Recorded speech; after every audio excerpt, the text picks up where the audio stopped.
Bem-vindo aos Sussurros do Imaginário. Nosso canal é totalmente dedicado a audiobooks, proporcionando uma experiência imersiva para todos os amantes de boas histórias. Aqui, você pode relaxar e deixar sua imaginação fluir enquanto escuta os melhores títulos literários. Dica especial: para uma experiência ainda mais completa, recomendamos que você acompanhe o audiobook com o livro físico ou o e-book. Dessa forma, você poderá desfrutar tanto da narrativa quanto do texto original, unindo os dois mundos. Pedimos desculpas especialmente aos deficientes visuais por quaisquer falhas que possam ocorrer nos audiobooks, como trechos em outras línguas, pequenos erros de narração ou tradução. Isso acontece porque utilizamos narração sintética para manter a produção dos áudios. Queremos ouvir você. Sugira nos comentários livros que gostaria de ver aqui no canal. Não se esqueça de curtir, comentar e se inscrever para ficar por dentro de todas as novidades. Obrigado por estar conosco e bons sussurros.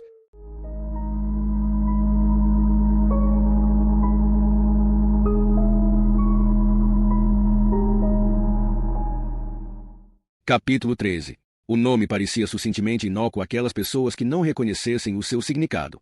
Mas a doença tinha outra denominação com ressonâncias de horror: lepra. Trazia à memória imagens medievais de intocáveis que envergavam túnicas compridas e escondiam o rosto, de párias e desgraçados que pediam esmola, das campainhas da lepra, que soavam para avisar os incautos da aproximação de um monstro. Tais monstros não eram mais do que as vítimas de um invasor microscópico, o Mycobacterium leprae, um bacilo que se desenvolve lentamente e vai desgurando à medida que se multiplica, enchendo a pele de nódulos de aspecto muito desagradável. Destrói os nervos das mãos e dos pés de tal modo que as vítimas deixam de sentir dor, não se protegem das agressões e os seus membros tornam-se vulneráveis a queimaduras, traumas e infecções.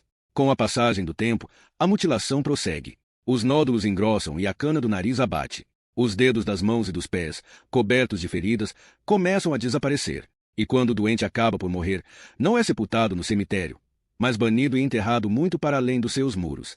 Até na morte o leproso era evitado. Ver um doente numa fase tão avançada é uma coisa muito rara nos Estados Unidos, armou a doutora Kavley.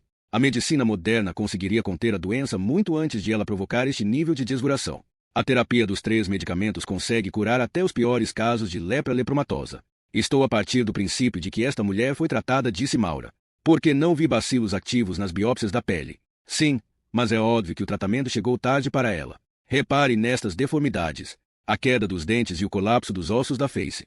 Ela já estava infectada há bastante tempo, talvez há décadas, antes de receber cuidados médicos. Até o doente mais pobre deste país teria recebido tratamento. Espero bem que sim, porque a doença de Hansen é uma questão de saúde pública. Então esta mulher devia ser uma imigrante. Kavley concordou. Esta doença ainda se encontra em certas populações rurais. A maioria dos casos situa-se apenas em 5 países. Quais? Brasil, Bangladesh, Indonésia, Mianmar e, evidentemente, Índia. A doutora Kavley repôs a caveira na estante e em seguida juntou as fotograias espalhadas em cima da secretária. Mas Maura quase nem reparou no que a outra mulher fazia. Olhou para a radiograda Senhora dos Ratos e pensou noutra vítima, noutro crime. Em sangue derramado, na sombra de um crucifixo. Índia. A irmã Úrsula tinha trabalhado na Índia.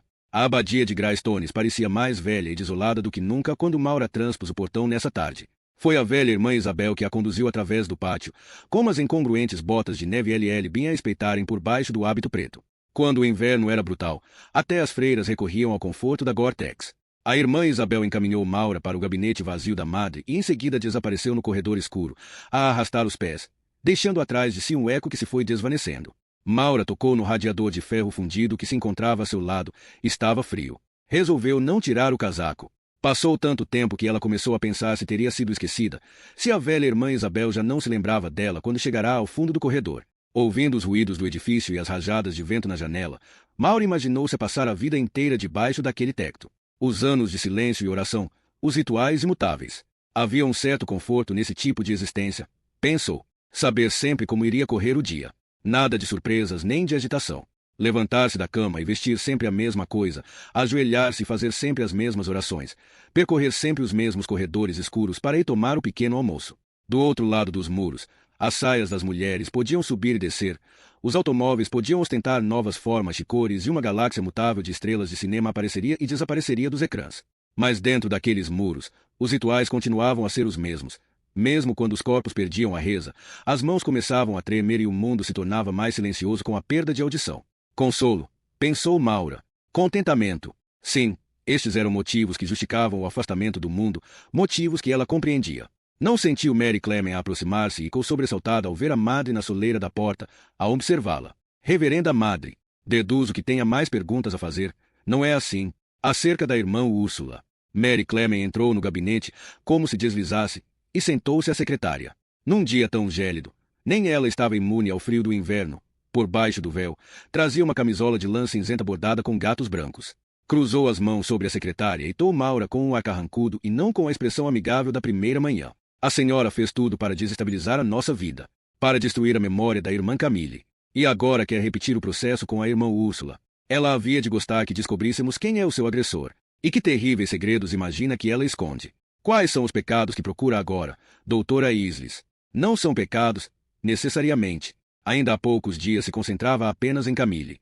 E talvez isso nos tenha impedido de sondar melhor a vida da irmã Úrsula. Não encontrará escândalos.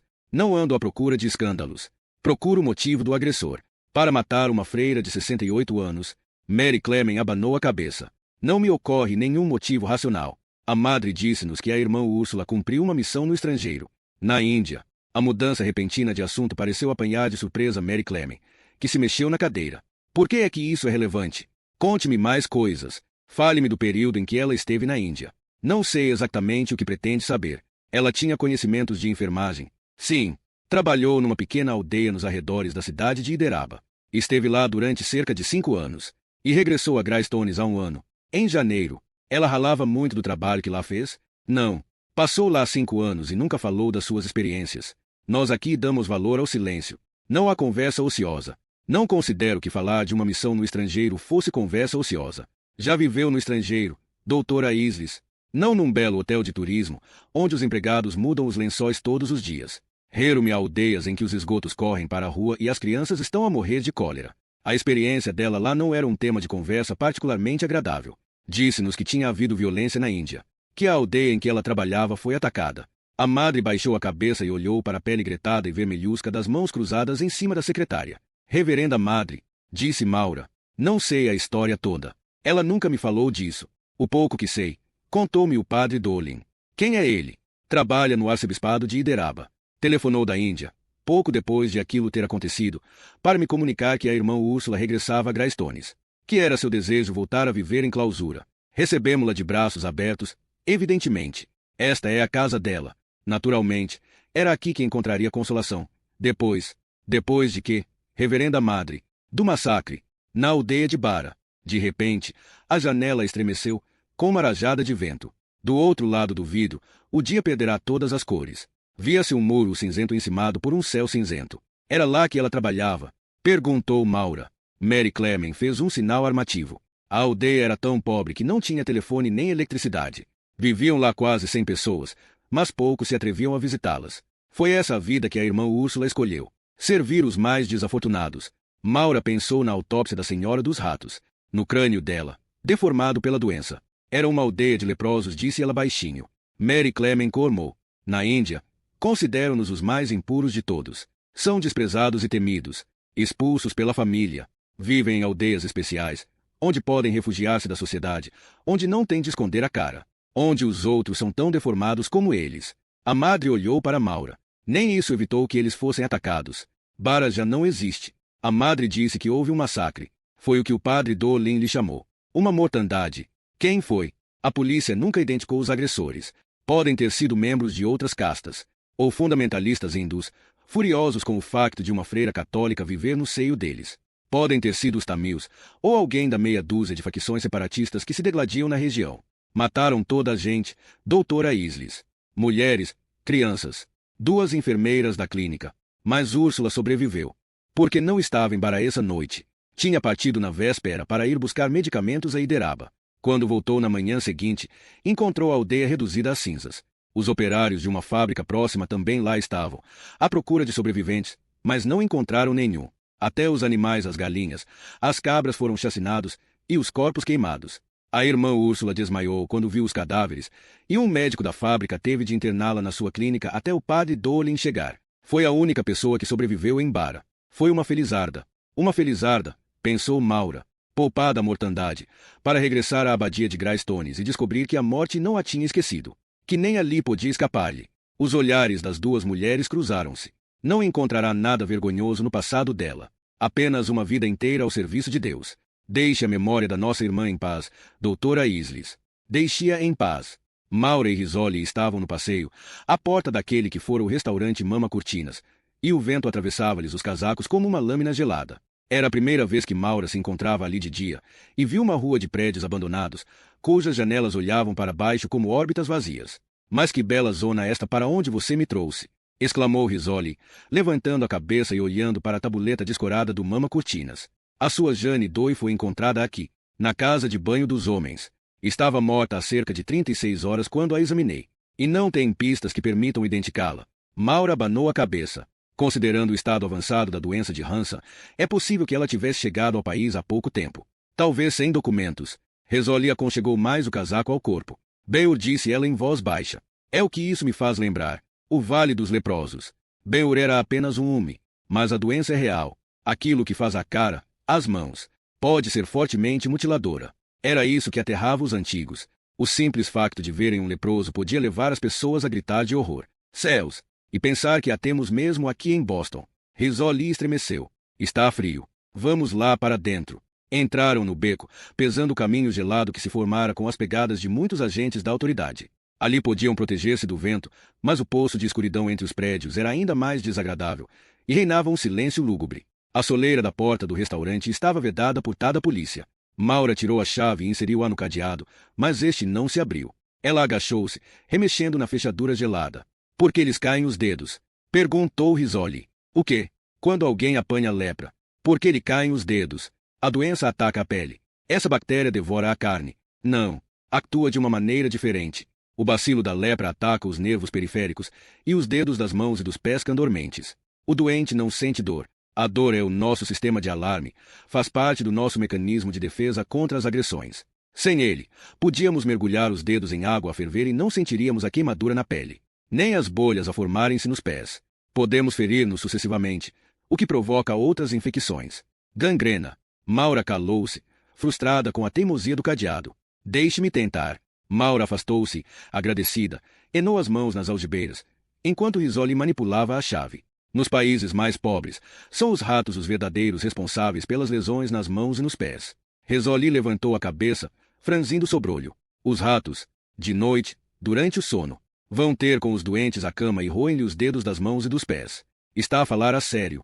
E o doente não sente nada, porque a lepra deixa-lhe a pele dormente. No dia seguinte, ao acordar, descobre que já não tem as pontas dos dedos, que só lhe restam cotos ensanguentados. Risoli toa e depois virou a chave com força. O cadeado abriu-se. Através da porta entreaberta, viam-se manchas cinzentas que se diluíam na escuridão. Bem-vinda ao Mama Cortinas, disse Maura. Risoli parou na soleira da porta e dirigiu o feixe luminoso da sua lanterna lá para dentro. Está qualquer coisa a mexer lá dentro, disse em voz baixa. São ratos. Não falemos mais de ratos. Maura ligou a sua própria lanterna e foi atrás de Risoli, no meio de uma escuridão que cheirava a gordura rançosa. Ele trouxe-a para aqui, para a sala de jantar, disse Maura, cujo foco de luz dançava no chão. Eles descobriram algumas marcas de arrastamento no meio da poeira, talvez deixadas pelos saltos dos sapatos dela. Ele deve tê-la agarrado por baixo dos braços e arrastado para trás. Seria de esperar que nem sequer tivesse vontade de lhe tocar. Creio que usou luvas, porque não deixou impressões digitais.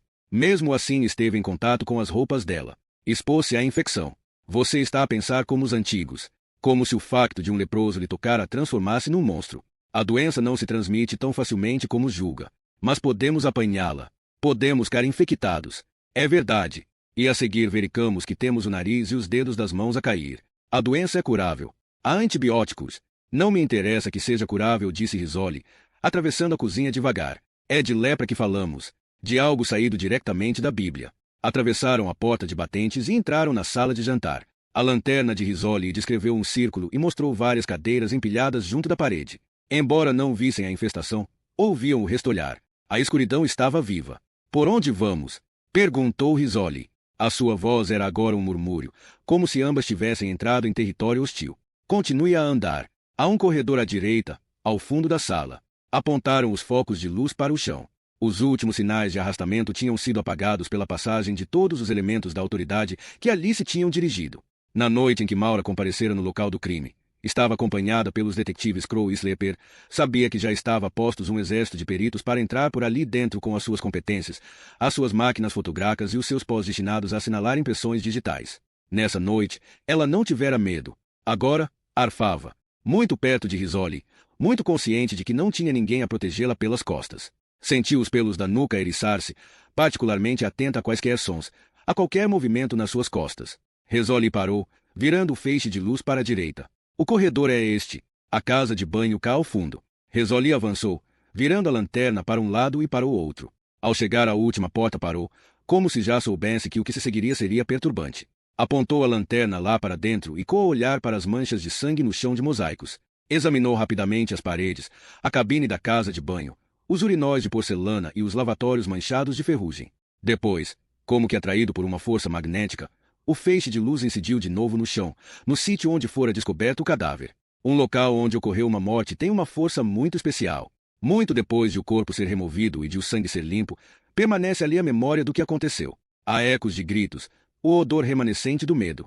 E, como um buraco negro, ele absorve a atenção dos vivos, que não conseguem virar-lhe as costas, que não conseguem resistir a espreitar o inferno. Rizzoli agachou-se para observar os mosaicos manchados de sangue. Foi um tiro em cheio no coração, disse Maura, agachando-se ao lado dela. Um tamponamento pericárdico que provocou rapidamente uma paragem cardíaca. Por isso é que há tão pouco sangue no chão. Assim que o coração parou, a circulação cessou. Quando ele fez as amputações, estava a cortar um cadáver. Permaneceram em silêncio, a olhar para as manchas acastanhadas. Naquela casa de banho não havia janelas. Uma luz acesa lá dentro não se via da rua. Quem manejara a faca tivera o tempo por sua conta, demorando-se com o objeto da sua carnicina sem que ninguém o incomodasse. Não havia gritos para abafar, nem o perigo de ser descoberto. O assassino pudera cortar à sua vontade a pele e as articulações, recolher os seus troféus.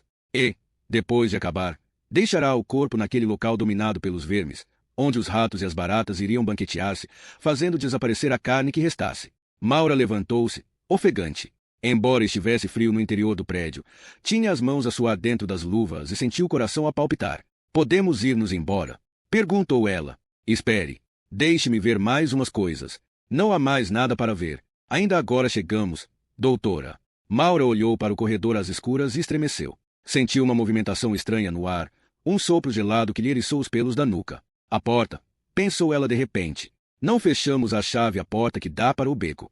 Rizzoli continuava agachada junto das manchas de sangue, com a lanterna a escorregar lentamente para o chão, sem tirar os olhos daquilo. Ela não está alterada, pensou Maura. Por que hei de eu estar? Acalma-te, acalma-te. Esgueirou-se para a porta. Brandiu a lanterna como se fosse um sabre e apontou-a rapidamente para a escuridão do corredor. Não viu nada. Estava aterrada. Jane segredou ela. Podemos sair daqui agora. Só então Rizzoli se apercebeu da tensão na voz de Maura e perguntou tranquilamente. O que é? Quero ir-me embora. Por quê? Maura olhou para o corredor escuro. Há qualquer coisa que não bate certo. Ouviu alguma coisa? Vamos embora daqui, está bem? Rizzoli levantou-se e respondeu em voz baixa. Está bem. Foi atrás dela na direção do corredor. Parou, como se farejasse o ar, tentando detectar uma ameaça. A destemida Rizzoli, sempre à frente, pensou Maura. Percorreram o corredor, atravessaram a cozinha e entraram na sala de jantar, de lanternas em riste. Os alvos perfeitos. E lá vamos nós, com o soalho à rêndea debaixo dos pés e os nossos feixes de luz, que parecem 2 olhos de boi. Maura sentiu uma lufada de ar frio e olhou para o vulto de um homem que se encontrava à porta. Parou, petricada, enquanto as vozes explodiam de repente nas sombras. Rizzoli, já em posição de combate, gritou, alto, atire a arma para o chão. Eu disse alto, idiota, ordenou Rizzoli. Polícia de Boston. Eu sou da polícia de Boston. Quem diabo? A lanterna de Rizzoli iluminou de repente a face do intruso. Este levantou o braço para se proteger da luz intensa, a piscar os olhos. Fez-se um longo silêncio. Rizzoli riu-se com desdém. Oh, merda! Pois, também tenho muito prazer em ver-te, disse o detetive Crow, e aposto que é aqui que decorre a ação. Eu podia ter te estourado os miolos, disse Rizzoli. Podias ter avisado que vinhas a entrar. Faltou-lhe a voz. Ficou imóvel quando surgiu mais um vulto. Um homem alto, que se deslocava com uma elegância felina atrás de Crow e que entrou no círculo de luz da sua lanterna. De repente, a luz oscilou devido ao tremor da sua mão. Olá, Jane, disse Gabriel Dean. A escuridão só contribuiu para acentuar o longo silêncio.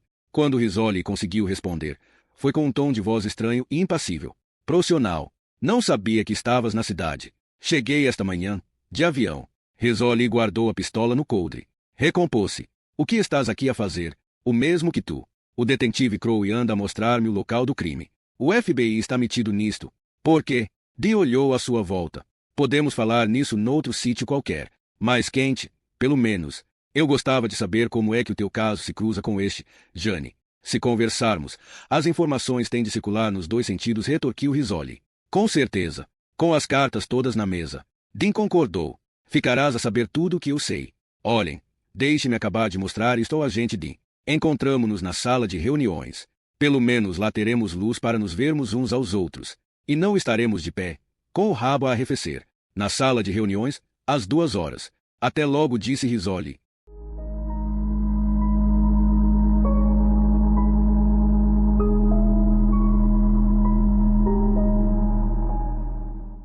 Capítulo 14. Rizzoli encontrou as chaves do carro e deixou-as cair na neve. Praguejou ao agachar-se para as apanhar. Sente-se bem?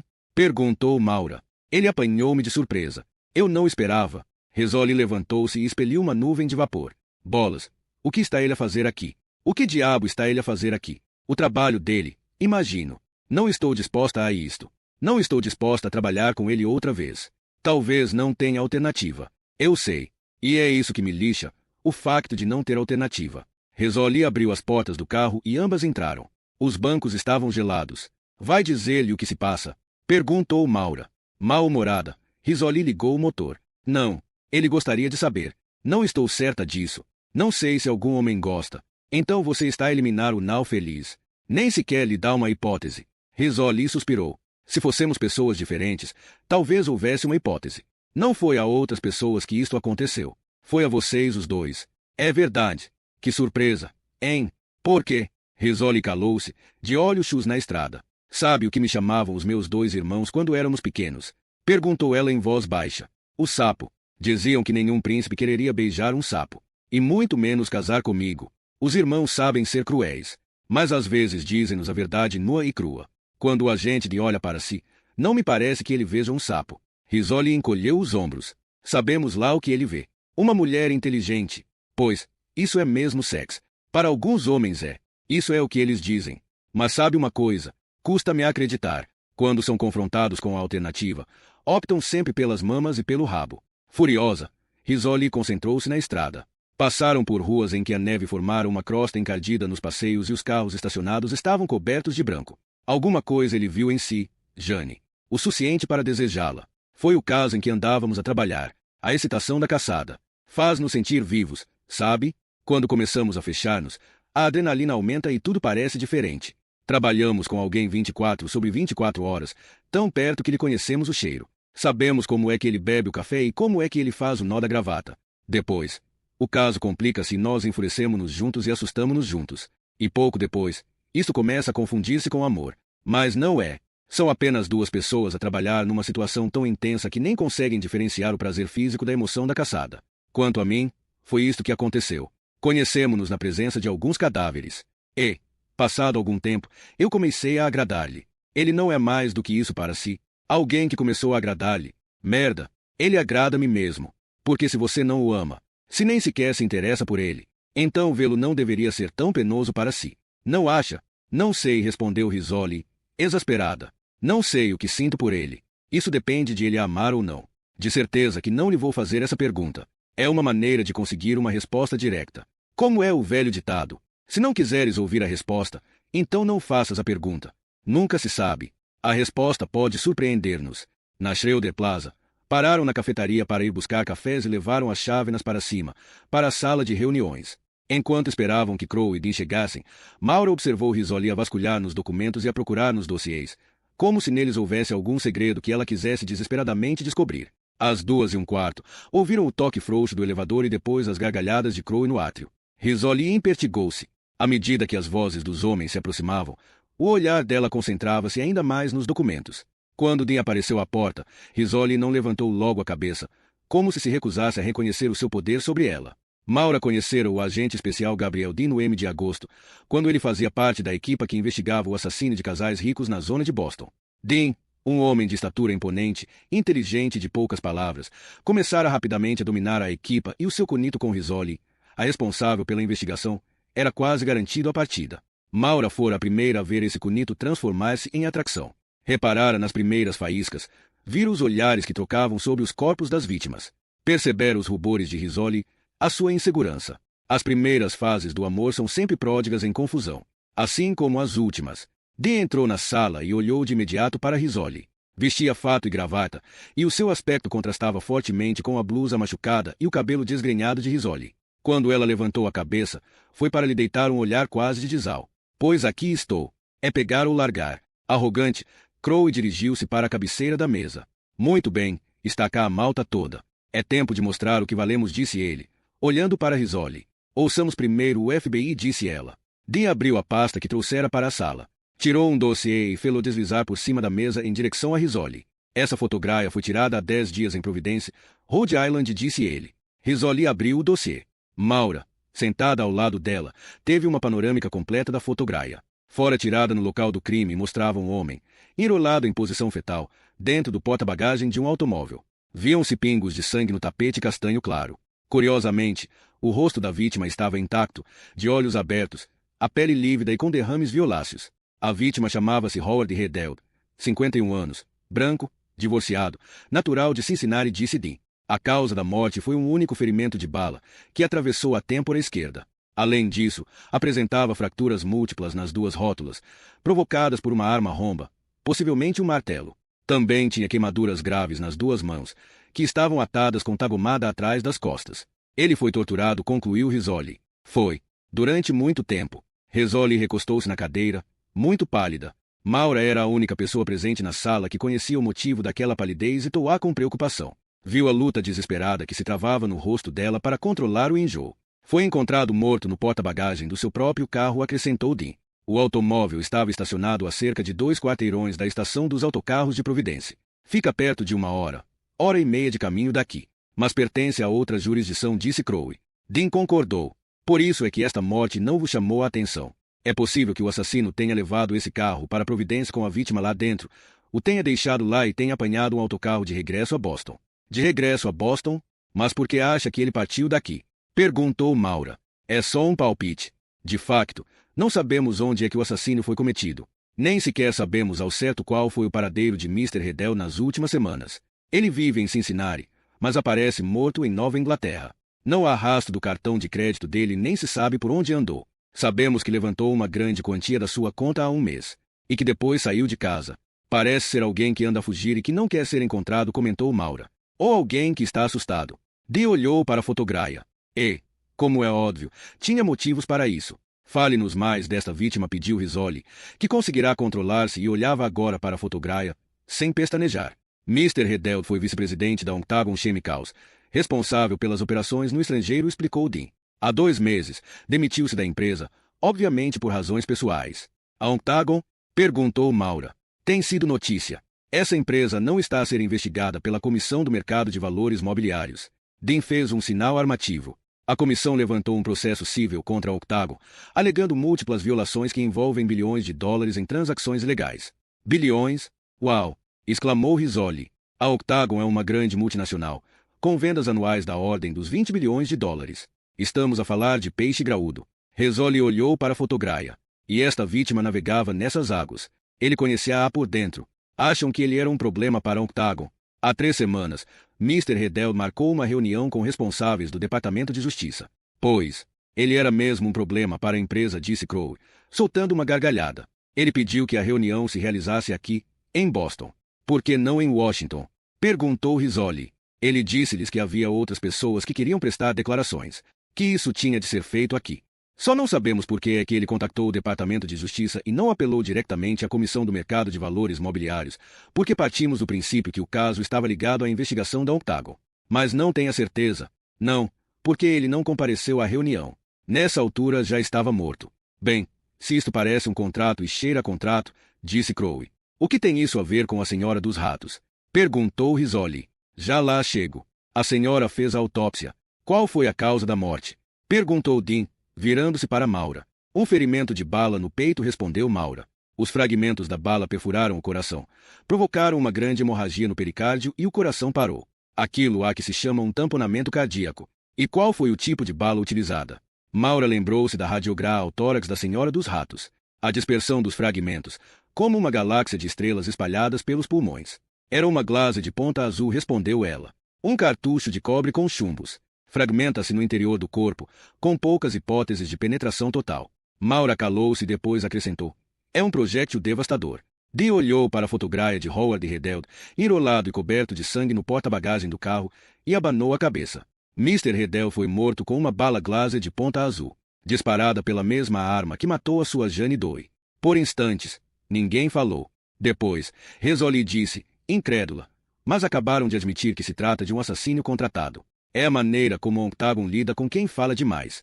Esta outra vítima, a Senhora dos Ratos. A detetive Rizzoli tem razão, disse Maura. A Senhora dos Ratos é o alvo mais improvável de um assassínio a mando de uma empresa que eu poderia imaginar. Mesmo assim, a bala que a matou foi disparada pela mesma arma que tirou a vida a Howard Redeld, disse Dean. É aqui que entra o agente Dean, explicou Crowe. Eu pedi uma busca Drugfire sobre aquele cartucho de cobre que a senhora lhe retirou do peito. A semelhança da AFIS, a base de dados nacional do FBI. A Drugfire era uma base de dados centralizada sobre armas de fogo. As marcas e estrias descobertas nas balas utilizadas nos crimes eram armazenadas como dados digitalizados, que depois podiam ser comparados, ligando todos os crimes cometidos pela mesma arma de fogo. E condizia, concluiu Dean. Rizzoli abanou a cabeça, espantada. Por que estas duas vítimas? Não percebo a ligação. É isso que torna a morte de Jane Doe tão interessante, concluiu Dean. Maura não gostou que ele usasse a palavra interessante. O termo implicava que algumas mortes não eram interessantes, não eram merecedoras de atenção especial.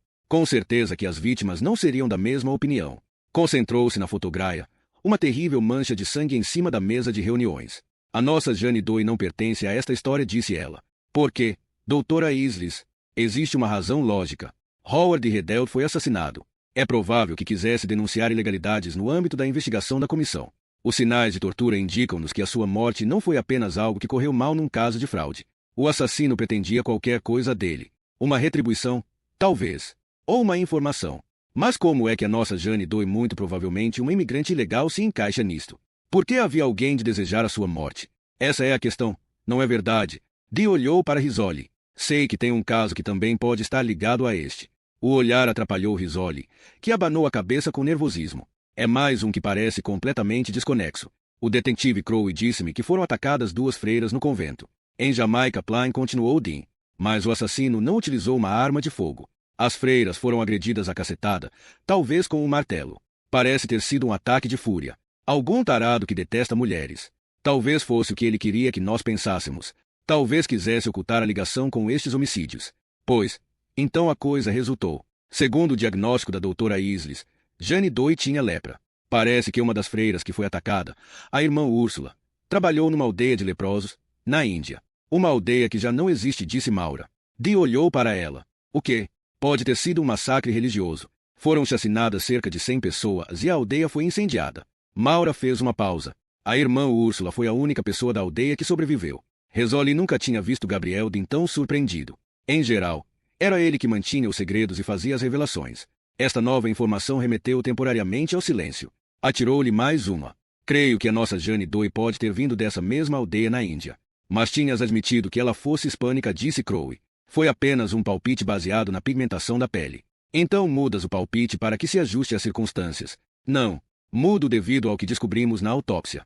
Lembras-te da tá amarela que ela trazia no pulso? Lembro. Os peritos disseram que se tratava de algodão. Talvez um pedaço de U. Disse que quem usar uma tá no pulso fica protegido do mal olhado. É um hábito hindu. Mais uma vez a Índia, disse Dean.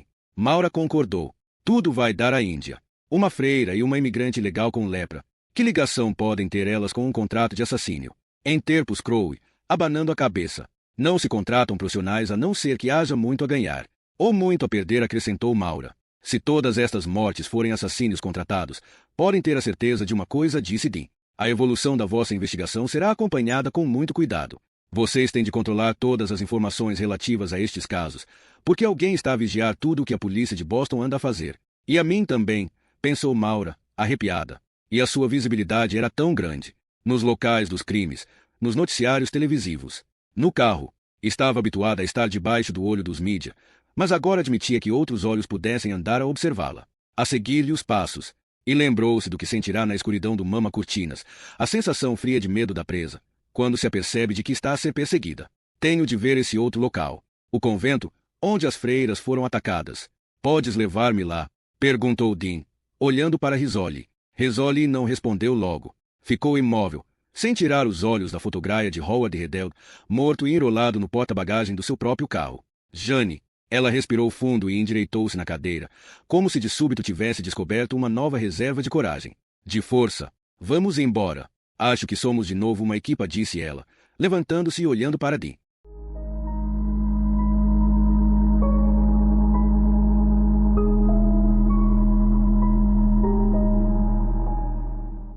Capítulo 15. Eu consigo lidar com isto. Eu consigo lidar com ele. Jane Risoli dirigiu-se para Jamaica Plain com os olhos postos na estrada, mas a pensar em Gabriel Dean. Sem avisar, ele tinha entrado de novo na sua vida, e ela ainda estava demasiado atordoada para perceber o que sentia. Tinha um aperto no estômago e as mãos dormentes. Ainda na véspera pensara que a fase pior já estava a passar e que, com algum tempo e muita distração, conseguiria deitar o assunto para trás das costas. Longe da vista, longe do pensamento. E agora ele estava à sua frente, e em grande parte no seu pensamento. Foi a primeira a chegar à abadia de Greystones. Deixou-se cá sentada no carro à espera dele, com os nervos em franja. A ansiedade começava a dar lugar à náusea. Controla-te, raios. Concentra-te no trabalho. Viu o carro alugado dele a estacionar atrás dela. Saiu imediatamente e recebeu de bom grado o vento castigador na face. Quanto mais brutal fosse o frio, melhor, para cair em si. Viu-o sair do carro e cumprimentou-o com o gesto de cabeça brusco que era habitual entre colegas. Em seguida, deu meia volta e tocou a sineta do portão. Não parou para conversar, não arriscou dizer nada. Seguiu em frente, porque era a única maneira que conhecia de lidar com o reencontro. Ficou aliviada quando viu uma freira sair do edifício e a avançar a custo através da neve, em direção ao portão. É a irmã Isabel, disse Risoli. Acredites ou não, é uma das mais novas. Isabel semicerrou os olhos através das grades, examinando o acompanhante de Risoli. Este é o agente Gabriel Dean do FBI, disse Risoli. Vou só mostrar-lhe a capela. Não queremos incomodá-la. Isabel abriu o portão para os deixar entrar. Este fechou-se atrás deles com um implacável som metálico. O som frio da inexorabilidade. Do enclausuramento. A irmã Isabel regressou imediatamente ao edifício, deixando os dois visitantes no pátio, a sós um com o outro. De repente, Risoli assumiu o controle do silêncio e lançou-se numa revisão do caso. Ainda não sabemos ao certo qual foi o ponto de entrada, disse ela. A neve cobriu as pegadas, e não encontramos ramos de era partidos que nos indicassem que ele tenha subido o muro. Aquele portão da frente está sempre fechado, e, se o assassino entrou por ali, é porque alguém cá de dentro o deixou entrar. É uma violação das regras do convento. Teria de ser à noite, quando ninguém visse. Não tem testemunhas, nenhuma. A princípio, julgamos que tinha sido a freira mais nova, Camille, a abrir o portão. Por que Camille? Por aquilo que descobrimos na autópsia. Risoli desviou o olhar para a parede, evitando encará-lo. Ela esteve grávida recentemente. Encontramos a criança morta num lago nas traseiras da abadia. E o pai, obviamente, é um dos principais suspeitos, seja ele quem for. Ainda não o identificamos. Os testes de ADN ainda não estão concluídos. Mas agora, depois do que tu nos contaste, é provável que estejamos a apontar ao alvo errado. Risoli hitou os muros que os rodeavam, o portão que lhes vedava a entrada ao mundo, e de repente começou a desenrolar-se diante dos seus olhos uma sequência alternativa de acontecimentos, uma sequência muito diferente da que imaginara quando estivera no local do crime pela primeira vez. Se não foi Camille que abriu o portão, então quem é que deixou entrar o assassino na abadia? Perguntou Dean, como se lhe lesse os pensamentos. Risoli franziu o sobrolho e olhou para o portão, pensando na neve a fustigar o empedrado. Úrsula estava de casaco e de botas. Risoli virou-se e olhou para o edifício. Imaginou naquela escuridão antes do amanhecer, com as janelas sem luz e as freiras a dormir nos seus quartos. O pátio silencioso, à parte o vento. Já estava a nevar quando ela veio cá fora, continuou Risoli. Ela estava vestida para o frio. Atravessou este pátio, até ao portão, onde alguém a esperava. Alguém que ela devia saber que estava lá fora, acrescentou Dean. Alguém de quem ela estava à espera. Risoli concordou. Virou-se para a capela e começou a andar, esburacando a neve com as botas. Dean seguia atrás, mas ela já o afastara do seu pensamento. Seguia as passadas de uma mulher perdida. Uma noite a rodopiar com a primeira neve da época. As tuas botas escorregam no empedrado. Deslocas-te sem fazer barulho porque não queres que as outras irmãs saibam que te vais encontrar com alguém. Alguém por quem estás disposta a quebrar as regras. Mas está escuro, e não há candeeiros que iluminem o portão. Por isso não lhe vês a cara. Não pode saber ao certo se este é o visitante que esperas esta noite. Ao chegar à fonte, Risoli parou abruptamente e olhou para lá de janelas que davam para o pátio. O que é? Perguntou Dean. O quarto de Camille. É ali em cima, respondeu Risoli, apontando. Dean olhou para a janela do quarto. Estava corado do vento e despenteado. Foi um erro olhar para ele. Porque, de repente, sentiu um desejo tão imperioso de lhe tocar que teve de se virar para o lado e de levar a mão à barriga para contrariar o vazio que sentia. Talvez ela tenha visto alguma coisa. Daquele quarto alvitrou Dean. A luz na capela estava acesa quando descobriram os corpos. Risoli olhou para a janela de Camille e lembrou-se do lençol manchado de sangue. Ela acorda com o penso higiênico ensopado. Levanta-se da cama e vai à casa de banho mudá-lo. E quando regressa ao quarto, vê luz nas janelas de vitral. Uma luz que não devia estar acesa. Risoli virou-se para a capela, atraída pela imagem fantasmagórica que via agora da jovem Camille sair do edifício principal. Ao dirigir-se para a passagem coberta, começou a tremer, talvez arrependida de não ter vestido um casaco para fazer a curta travessia entre os edifícios. Foi atrás do fantasma e entrou na capela. Ficou ali às escuras. As luzes estavam apagadas, e os bancos não eram mais do que faixas paralelas de sombra. Dean estava a seu lado, silencioso como um fantasma, quando ela imaginou a cena anal. Camille a transpor a porta, apenas um deslize de criança, branca como a cal olha para o chão, horrorizada. A irmã Úrsula jaz a seus pés e as pedras estão salpicadas de sangue. Talvez Camille não percebesse logo o que tinha acontecido e a princípio julgasse que Úrsula escorregara e batera com a cabeça no chão. Ou talvez já soubesse, ao vislumbrar o sangue, que o mal invadira aqueles muros, e que naquele momento estava atrás dela, a observá-la, que estava a avançar para ela. O primeiro golpe deixa-a cambalear. Apesar de ter ficado atordoada, ainda tenta fugir. Toma a única direção possível, sobe a nave central, a caminho do altar, onde tropeça, onde cai de joelhos, esperando o golpe final. E quando tudo acaba, e a jovem Camille está morta, o assassino voltasse para trás, para a primeira vítima, para Úrsula. Mas não acaba o seu trabalho. Deixa-a viva. Por quê? Risoli olhou para as pedras, para o sítio onde Úrsula tinha caído.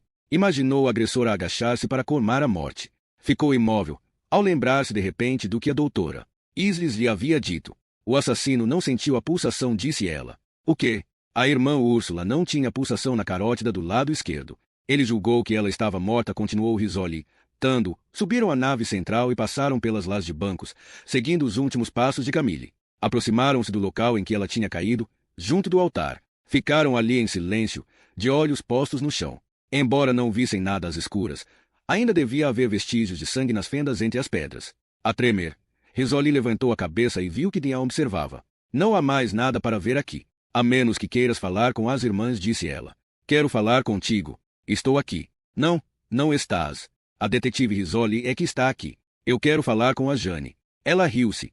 Um som blasfemo naquela capela. Dizes isso de uma maneira que até parece que eu tenho dupla personalidade ou qualquer coisa do gênero. Isso não anda muito longe da verdade. Esforças-te muito por representar o papel de polícia, mas sufocas a mulher. Foi a mulher que eu vim ver. Demoraste muito. Por que estás tão zangada comigo? Não estou. Que modo tão estranho de me receberes em Boston. Talvez porque não te deste ao trabalho de me avisar que vinhas. Ele suspirou, ressentido. Não podemos sentar-nos um pouco a conversar. Dirigiu-se para o banco da frente e sentou-se. Dean instalou-se a seu lado, mas ela continuou a olhar em frente, com receio de encará-lo. Com receio das emoções que ele pudesse despertar nela. Só o acto de inalar o cheiro dele já era doloroso, devido às recordações que reavivava. Este era o homem com quem ela partilhara a cama, e cujo tacto, sabor e riso continuavam a povoar os seus sonhos. A consequência da união de ambos continuava a crescer dentro dela, e Jane levou a mão à barriga para mitigar a dor secreta que sentiu de repente. Como tens passado, Jane? Bem, muito ocupada. E esse penso na testa. O que aconteceu? Oh, isto. Passou a mão pela testa e encolheu os ombros. Foi um pequeno acidente na morgue. Escorreguei e caí. Pareces cansada. Não te esforças muito com cumprimentos, pois não? É apenas uma observação. Pois, bem, estou cansada. É claro que estou. Esta tem sido uma semana dos diabos. E o Natal está a chegar e eu ainda nem sequer comprei presentes para a minminha família. Dean observou-a e ela desviou o olhar, sem querer enfrentá-lo. Não te agrada estares a trabalhar comigo outra vez, pois não? Ela não disse nada. Pelo menos não negou. Por que diabo não me explicas o que se passa? Disparou ele por M. A irritação na voz dele apanhou-a de surpresa. Dean não era um homem que exteriorizasse muito as suas emoções. No passado, isso enfurecera-a. porque a fazia sentir sempre que era ela a descontrolar-se, a que ameaçava sempre perder a calma. O caso deles começara porque fora ela a dar o primeiro passo, e não ele. Fora ela que arriscara tudo e que apostara o seu orgulho. E qual fora o resultado? Estava apaixonada por um homem que continuava a ser um enigma para ela. Um homem cuja única exteriorização emocional era a irritação que ela sentirá na sua voz. Esta situação irritou-a também. Não vale a pena dourar a pílula, disse ela. Temos de trabalhar juntos. Não temos alternativa. Mas tudo o resto. Não consigo lidar com isso neste momento. Não consegues lidar com quê? Com o facto de termos dormido juntos? Sim. Não me pareceu que te importasses, nessa altura. Aconteceu? Pronto. Tenho a certeza que foi tão importante para ti como para mim. Ele calou-se. Estará melindrado? Interrogou-se ela. Ofendido. Parecia-lhe impossível ofender um homem que não tinha emoções. Ficou admirada quando ele deu uma gargalhada. Estás de todo, Jane, disse ele. Ela virou-se e olhou mesmo para ele e com sem fôlego pelos mesmos motivos que a tinham atraído no passado. O queixo forte, os olhos azul-acinzentados, o ar de comando. Podia cobri-lo de insultos, mas sentia sempre que era ele a controlar a situação. Tens medo de quê? Perguntou ele. Não sei do que estás a falar. Que eu te magoe. Que seja o primeiro a ir-me embora. Para começar, nunca cá estiveste. Isso é verdade. Nem podia. Com a profissão que temos. E tudo vai dar aí. Não é verdade? Jane levantou-se do banco e bateu com os pés no chão para reativar a circulação. Tu estás em Washington, e eu estou aqui. Tu tens a tua profissão, de que não abdicas. Eu tenho a minha. Nada de compromissos. Falas como se isso fosse uma declaração de guerra. Não. É apenas lógica. Faço o possível por ser pragmática. Deu meia volta e encaminhou-se para a porta da capela. E por te protegeres. Achas que faço mal? Perguntou ela, olhando para trás. O mundo não está todo contra ti, Jane. Porque eu não deixo. Deixaram a capela. Atravessaram de novo o pátio e saíram pelo portão, que fez um som metálico ao fechar-se. Bem, acho que não tem interesse eu tentar furar essa carapaça, disse ele. Estou disposto a ir muito longe por ti, mas também tens de ajudar. Também tens de dar alguma coisa. Dean voltou-se e começou a dirigir-se para o carro. Gabriel, disse ela. Ele parou e virou-se para ela. O que julgavas que aconteceria entre nós desta vez? Não sei. Que gostarias de me ver? Pelo menos. E que mais? Que voltaríamos a fornicar como coelhos. Deu uma gargalhada e abanou a cabeça. Não me tentes. Não me recordes aquilo de que tenho sentido a falta. Dean olhou para ela por cima da capota do carro. Eu contento-me com a primeira coisa, Jane, disse ele. Em seguida, entrou no carro e fechou a porta. Viu afastar-se e pensou. Foi a fornicar como uma coelha que eu me meti neste sarilho. A tremer, olhou para o céu. Ainda eram 4 horas e a noite parecia estar a cair, apoderando-se dos últimos raios de sol. Não trouxera as luvas, e o vento era tão agreste que lhe magoou os dedos quando ela tirou as chaves e abriu a porta do carro. Entrou e tentou enar a chave na ignição, mas tinha as mãos entorpecidas e mal sentia os dedos. Parou, já com a chave na ignição. De repente, pensou nas mãos da leprosa, nos dedos desfeitos até aos cotos. E lembrou-se, vagamente, de uma pergunta sobre as mãos de uma mulher, uma referência de passagem, que ela tinha ignorado nessa altura. Ela disse que eu era malcriada porque perguntei por que aquela senhora não tinha dedos. Saiu do carro e encaminhou-se de novo para o portão. Tocou a sineta várias vezes. Por M, apareceu a irmã Isabel. A avaliar pela sua expressão entre as grades de ferro, a velha freira não ficou satisfeita por voltar a vê-la. Tenho de falar com a menina. Aliá de Mrs. Otis, disse Risoli. Risoli foi encontrar Noni sentada, sozinha, numa antiga sala de aula ao fundo do corredor, com as pernas fortes a balançar na cadeira e um arco-íris de lápis de cores espalhados no velho tampo de uma carteira. Estava mais quente na cozinha da abadia, onde Mrs. Otis preparava o jantar para as freiras, e o aroma dos bolinhos de chocolate feitos há pouco tempo chegava até aquele extremo lúgubre da ala.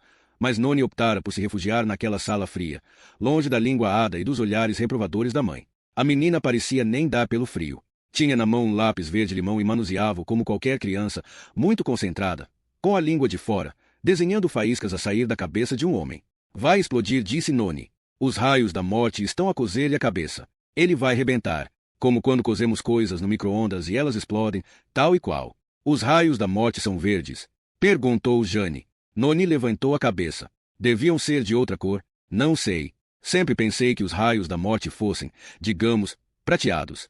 Não tenho nenhum lápis prateado. O Cora tirou-me o meu, lá na escola, e nunca me devolveu. Acho que os raios da morte verde também servem. Mais sossegada, Noni voltou a concentrar-se no seu desenho. Pegou num lápis azul e acrescentou uns espigões aos raios, que pareciam uma chuva de setas a cair sobre a pobre vítima. Havia muitas vítimas em cima da carteira. Nos desenhos viam-se naves espaciais a disparar fogo e alienígenas azuis a cortar cabeças. Não eram extraterrestres amigáveis. Aos olhos de Risoli, a menina que os desenhava parecia também uma alienígena, um gnomo com olhos castanhos de cigana, escondida numa sala em que ninguém a incomodava. Noni optara por um refúgio depressivo. A sala de aula parecia não ser usada há muito tempo, e nas paredes austeras viam-se marcas de pioneses e de tagomada amarelecida. Várias carteiras estavam empilhadas a um canto, deixando-a no soalho riscado. A única luz vinha das janelas e mergulhava tudo nos tons de cinzento próprios do inverno. Noni passará ao desenho seguinte da sua série de atrocidades alienígenas. A vítima dos raios da morte verde-limão tinha agora um buraco na cabeça donde saíam bolhas arroxeadas. Por cima, via-se a sua exclamação de morte, delimitada por uma bolha como na banda desenhada. Ai, Noni, lembra-te daquela noite em que falamos contigo? Os caracóis castanhos agitaram-se para cima e para baixo, num gesto armativo. Tu nunca mais vieste ver-me. Pois, tenho andado a correr de um lado para o outro. Devias deixar de andar a correr. Devias aprender a sentar-te e a descontrair. Havia ecos de uma voz adulta nesta armação. Não andes sempre a correr, Noni. E não devias estar tão triste, acrescentou Noni, pegando noutro lápis. Em silêncio, Risoli observou a menina desenhar gotas vermelho vivo que saíam da cabeça arrebentada. Céus, pensou. Esta criança tem olho. Este gnomo destemido vê mais do que as outras pessoas. És muito observadora, disse Risoli. Vês muitas coisas, hein? Uma vez vi uma batata arrebentar. No micro-ondas. Contaste-nos umas coisas da última vez, acerca da irmã Úrsula. Disseste que ela ralhou contigo. E ralhou. Ela chamou-te malcriada, porque fizeste perguntas sobre as mãos de uma mulher. Lembras-te? Noni levantou a cabeça e viu-se um olho escuro a espreitar por baixo do monte de caracóis. Julguei que só queria saber coisas da irmã Camille. Também me interessa a irmã Úrsula. E a mulher que tinha um defeito qualquer nas mãos. O que querias dizer com isso? Ela não tinha dedos. Noni pegou num lápis preto e desenhou um pássaro a voar por cima do homem que tinha arrebentado. Uma ave de rapina com umas asas pretas enormes. Abutres. Eles comem as pessoas mortas, explicou ela. Aqui estou eu, a conar na palavra de uma criança que desenha alienígenas e raios da morte, pensou Risoli. Inclinou-se para a frente e perguntou, tranquilamente, onde é que viste essa mulher, Noni? Noni pousou o lápis e suspirou, como se estivesse cansada. Está bem. Já que tens de saber. Dizendo isto, saltou da cadeira. Onde vais? Vou mostrar-te onde estava a senhora. O casaco de Noni estava-lhe tão grande que a criança parecia um homenzinho da Michelin, a caminhar pesadamente através da neve. Risoli seguiu as pegadas deixadas pelas botas da criança, como um soldado submisso atrás de um general determinado.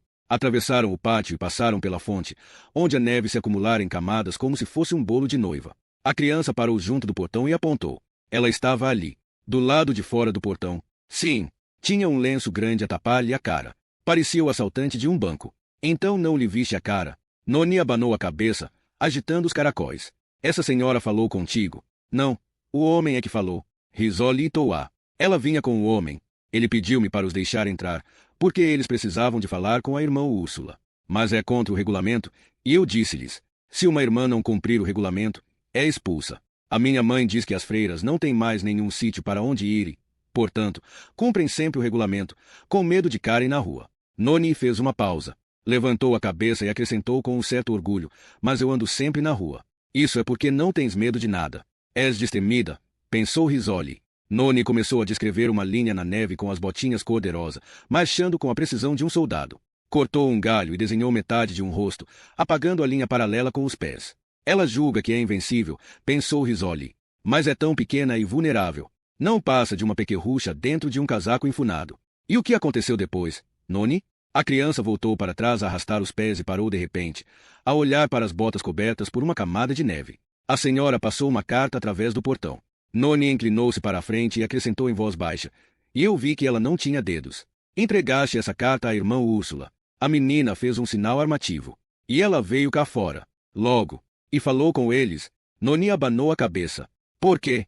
Porque quando ela veio cá fora, eles já se tinham ido embora. Risoli virou-se e olhou para o passeio onde os dois visitantes tinham cado, implorando a uma criança recalcitrante que os deixasse entrar. De repente, sentiu os pelos da nuca eriçarem-se. A senhora dos ratos. Ela tinha estado ali.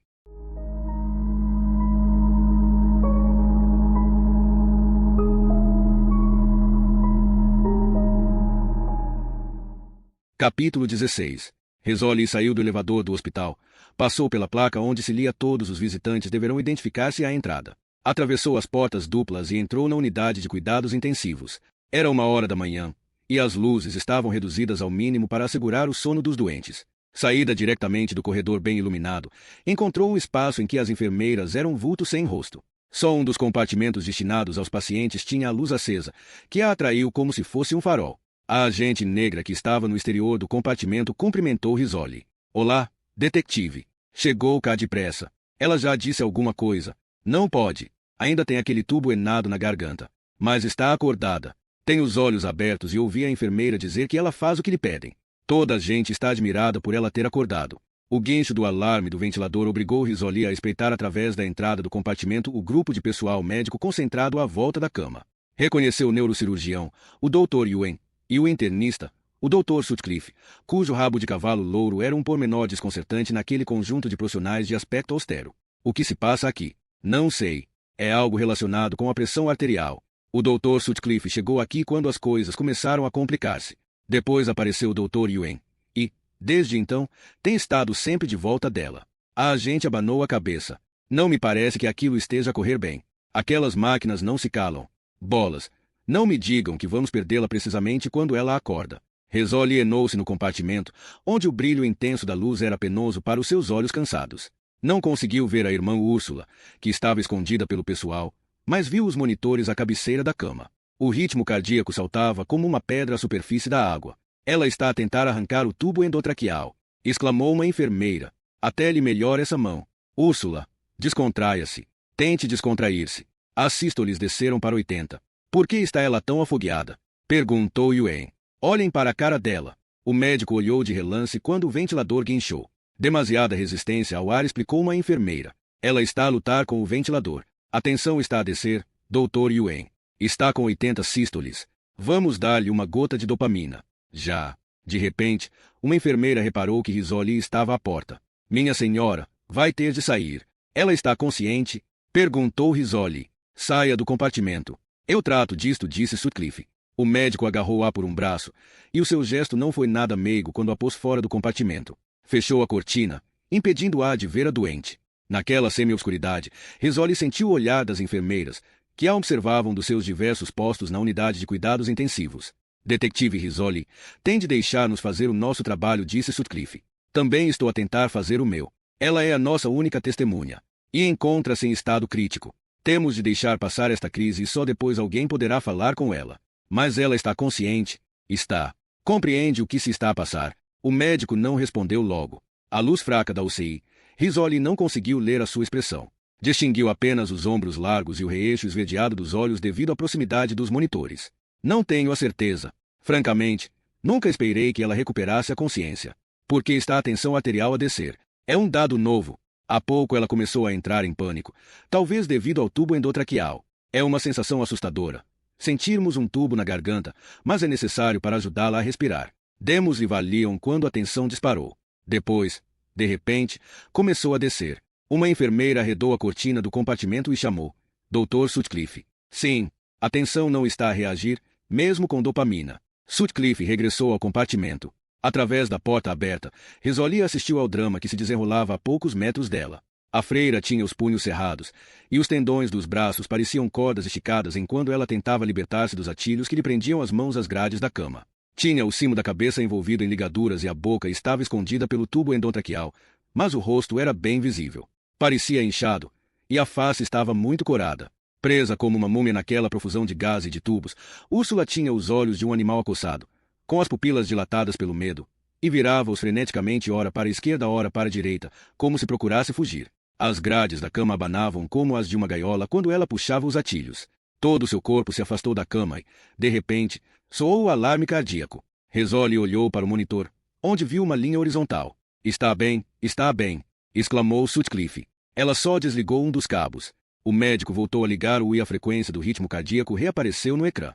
Um rápido blip blip blip. Aumentem a dose de dopamina, ordenou Yuen. Vamos empurrar os ruídos. Risoli viu a enfermeira abrir completamente o orifício do tubo intravenoso, descarregando um urso de solução salina na veia de Úrsula. O olhar da freira cruzou-se com o seu num derradeiro momento de consciência. Antes de começar a car com os olhos vidrados, antes de a última centelha de consciência se dissipar, o que Risoli viu naquele olhar foi um terror mortal. A tensão continua a não aumentar. Desceu para 6. Os músculos da face de Úrsula relaxaram e as mãos imobilizaram-se. Por baixo das pálpebras, os olhos deixaram de ver. Arritmias! Exclamou a enfermeira. Estou a ver arritmias. Todos os olhares se desviaram para o monitor cardíaco. O traçado, que até aí mostrava um ritmo cardíaco acelerado, mas uniforme, no ecrã, era agora irregular. Taquicardia ventricular! Exclamou Yuen. Não consigo sentir a tensão. O líquido não está a entrar. Desçam essa grade da cama. Vá, vamos dar início às compressões. Risoli foi empurrada para trás e obrigada a sair, quando uma enfermeira correu para a porta e gritou: temos um código azul. Pela janela do compartimento, Risoli assistiu à agitação que se desenrolou à volta de Úrsula. Viu a cabeça do Dr. Yuen a subir e a descer enquanto tentava a reanimação. Viu diversos medicamentos, uns a seguir aos outros, a serem injectados nos tubos intravenosos e compressas esterilizadas a caírem ao chão. Risoli olhou para o monitor. O traçado era agora uma linha em zigue-zague. Passem para 200. No interior do compartimento, todos recuaram quando uma enfermeira se debruçou sobre a doente com as pás do desfibrilador. Risoli viu claramente os seios nus de Úrsula, com a pele manchada e vermelha. Surpreendeu-a um pouco que uma freira tivesse uns seios tão generosos. As pás lançaram uma descarga. O corpo de Úrsula deu um solavanco, como se tivesse sido puxado por cordas. A agente que estava ao lado de Risoli disse em voz baixa: tenho um mau pressentimento. Ela não se safa. Sutcliffe levantou a cabeça outra vez e olhou para o monitor. Depois, o seu olhar cruzou-se com o de Risoli através da janela. O médico abanou a cabeça. 1 hora mais tarde, Maura chegou ao hospital. Depois do telefonema de Risoli, levantara-se da cama, deixando Vítor a dormir, e vestira-se sem tomar banho. Ao subir de elevador para a UCI, sentiu o cheiro dele na pele. Doía-lhe o corpo da brutalidade com que tinham feito amor durante a noite. Ela entrará no hospital a cheirar a sexo, ainda a pensar em corpos quentes, e não em cadáveres gelados. Nos vivos, e não nos mortos. Encostou-se à parede do elevador, fechou os olhos e permitiu-se saborear as recordações durante mais alguns segundos. Mais uns segundos de prazer. Ficou sobressaltada quando a porta se abriu. Afogueada, precipitou-se para a saída, quase sem olhar para as 2 enfermeiras que esperavam para entrar. Terão reparado? Interrogou-se, ao descer o corredor. Com certeza que toda a gente detecta na minha cara o rubor pecaminoso do sexo. Risoli estava na sala de espera da UCI, sentada no sofá a beber café numa chávena descartável. Quando Maura entrou, mirou-a, como se também detectasse nela algo diferente. Um rubor indecoroso, nessa noite em que a tragédia as convocara. Dizem que teve um ataque cardíaco. A situação parece ser grave. Estão a tentar reanimá-la. A que horas é que ela teve o ataque? Por volta da 1. Tentaram reanimá-la durante quase 1 hora e conseguiram que o ritmo cardíaco voltasse. Mas agora está em coma. Sem respiração espontânea. Sem reação pupilar. Risoli abanou a cabeça. Acho que não volta a acordar. O que dizem os médicos? Bem, esse é o pomo da discórdia. O Dr. Yuen não quer desligar a máquina por enquanto. Mas o hippie acha que o cérebro dela está morto. Refere-se ao Dr. Sutcliffe. Sim, o garanhão de rabo de cavalo. Mandou fazer um eletroencefalograma de manhã para verificar a atividade cerebral. Se não existir, é difícil justiçar a manutenção do apoio vital. Risoli concordou. Eu já calculava que dissesse isso. A paragem cardíaca teve testemunhas. O quê? Havia pessoal médico presente quando o coração dela parou. Risoli parecia irritada, desconcertada com as perguntas banais de Maura. Pousou a chávena com força, salpicando a mesa de café. Uma multidão?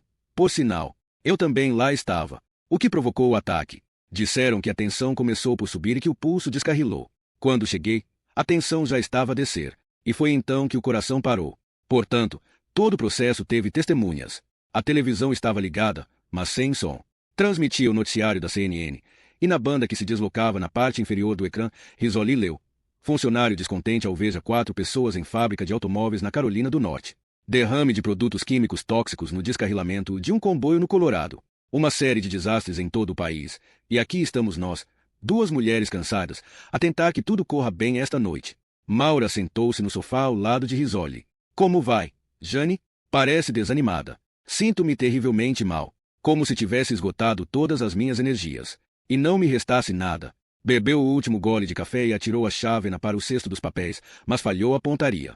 Ficou a olhar para ela, demasiado cansada para se levantar e ir apanhá-la. A menina identificou, disse Risoli. O quê? A Noni. Risoli fez uma pausa.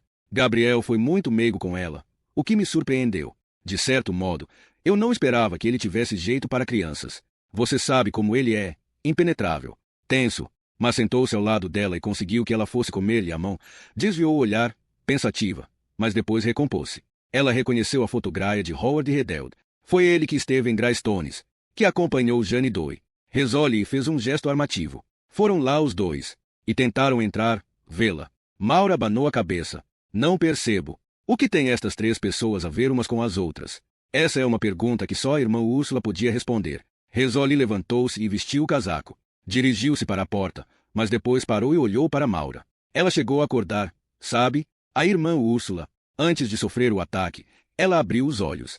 Acha que ela estava mesmo consciente, que tinha noção do que se estava a passar. Apertou a mão da enfermeira. Reagiu às ordens, mas eu não tive oportunidade de falar com ela. Eu estava ali de pé, e ela olhou para mim, precisamente antes de...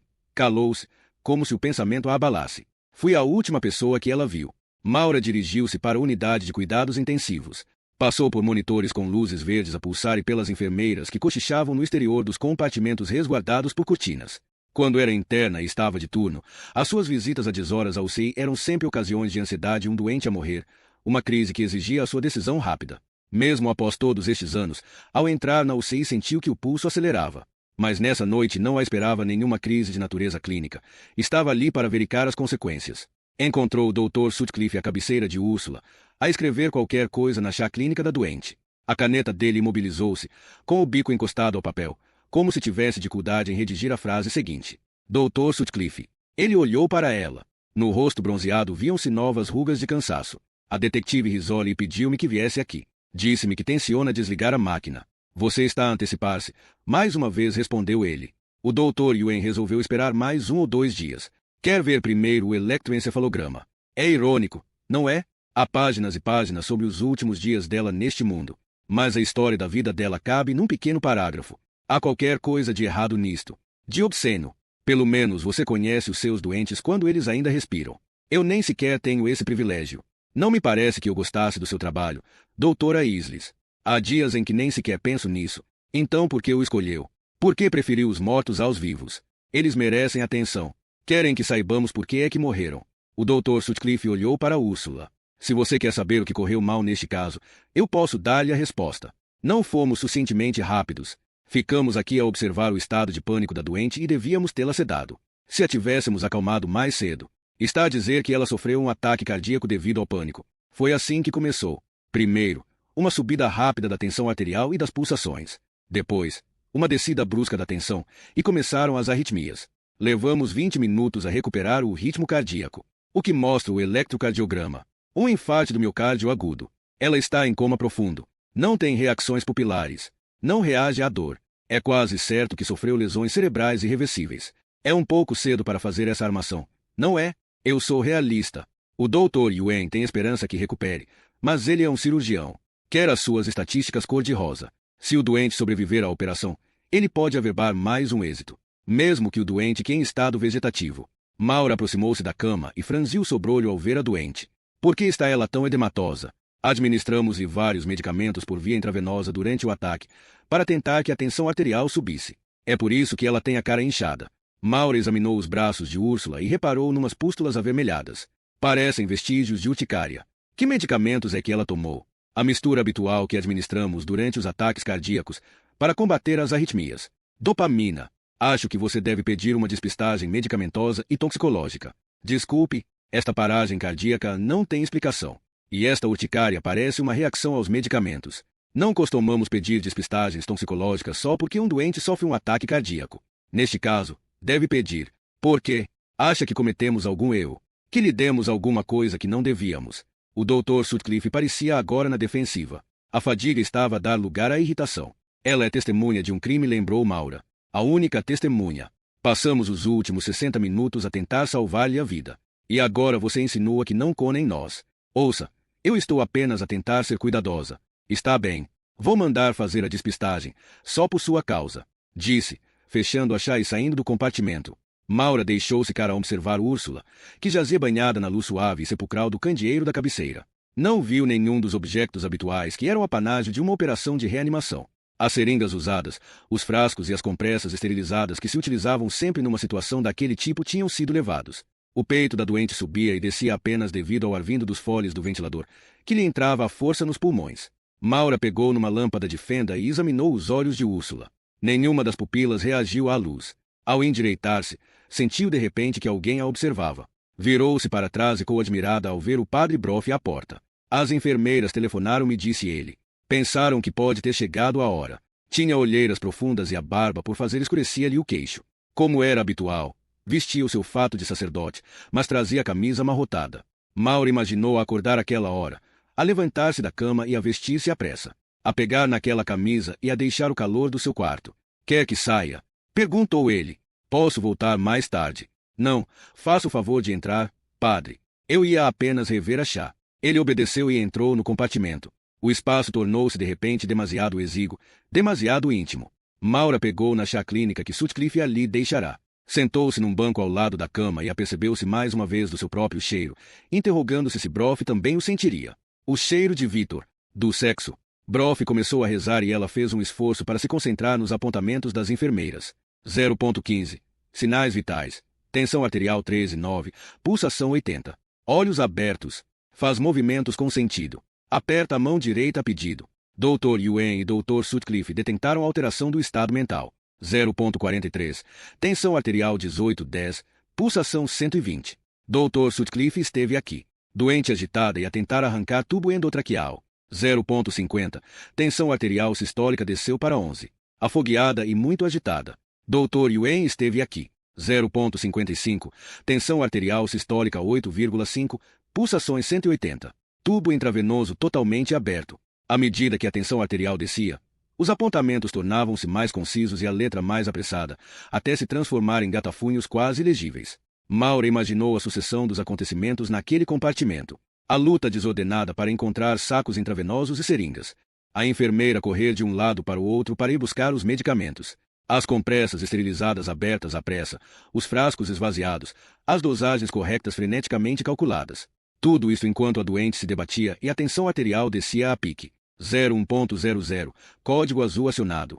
Agora, a letra era diferente. Fora outra enfermeira a registrar os acontecimentos. As novas entradas eram impecáveis e metódicas. O trabalho de uma enfermeira cuja função durante o ataque cardíaco era apenas observar e documentar. Fibrilação ventricular. Cardioversão a 300 joules. Dose intravenosa de lidocaína aumentada para 4 no minuto. Cardioversão repetida, 400 joules. Ainda embrilação. Pupilas dilatadas, mas ainda reativas à luz. Ainda não estava a desistir, pensou Maura. Pelo menos enquanto as pupilas reagissem. Enquanto ainda houvesse uma hipótese. Maura lembrou-se do primeiro código azul que dirigira no internato e da relutância que sentirá em reconhecer a derrota, mesmo quando era óbvio que o doente não tinha salvação. Mas a família do homem estava à espera lá fora, a mulher e dois e os adolescentes, e era no rosto dos rapazes que Maura continuava a pensar enquanto aplicava as pás do desbrilador uma e outra vez. Os dois rapazes tinham altura suficiente para serem adultos, uns pés enormes e marcas de acne na face, mas choravam como crianças, e ela prolongara as tentativas de reanimação muito para além da inutilidade, pensando, aplica-lhe mais um choque. Só mais um. Maura apercebeu-se de que o padre Broff se calara. Levantou a cabeça e deu com ele a observá-la, tão chamente que se sentiu invadida. E, ao mesmo tempo, estranhamente excitada. Fechou a chá, um gesto ostensivamente profissional para disfarçar a sua atrapalhação. Tinha acabado de sair da cama de Victor, mas sentia-se atraída por este homem. Sabia que as gatas consigo conseguiam atrair os machos com o seu odor. Seria esse o sinal que ela estava a dar? O odor de uma fêmea receptiva. Uma mulher que passará tanto tempo sem sexo que não conseguia saciar-se. Maura levantou-se e pegou no casaco. Ele avançou para ajudar a vestir-se. Aproximou-se por trás e abriu o casaco enquanto ela enava os braços nas mangas. Maura sentiu a mão dele a roçar-lhe na pele. Foi um toque acidental, mais nada, mas desencadeou um arrepio alarmante. Ela afastou-se e abotoou o casaco à pressa. Antes de sair, gostava de mostrar-lhe uma coisa. Vem comigo, perguntou ele. Onde? Lá abaixo, ao quarto piso. Confusa, Maura foi atrás dele até o elevador. Entraram e, mais uma vez, partilharam um espaço fechado que parecia demasiado exíguo. Ela enou as mãos nas algibeiras e permaneceu estoicamente a olhar para os números dos pisos, perguntando a si própria. Será pecado considerar um padre atraente? Se não era pecado, era com certeza uma loucura. Porém, a porta do elevador abriu-se, e ela percorreu o corredor atrás dele. Atravessaram várias portas e entraram na unidade de cuidados coronários. Tal como no bloco operatório da unidade de cuidados intensivos, A intensidade da luz fora reduzida durante a noite. O padre Broff conduziu-a à central de monitores eletrocardiográficos. A enfermeira corpulenta que estava sentada em frente dos monitores desviou o olhar dos múltiplos traçados cardíacos e mostrou os dentes num sorriso. Padre Broff anda a fazer rondas noturnas. Ele tocou no ombro da enfermeira.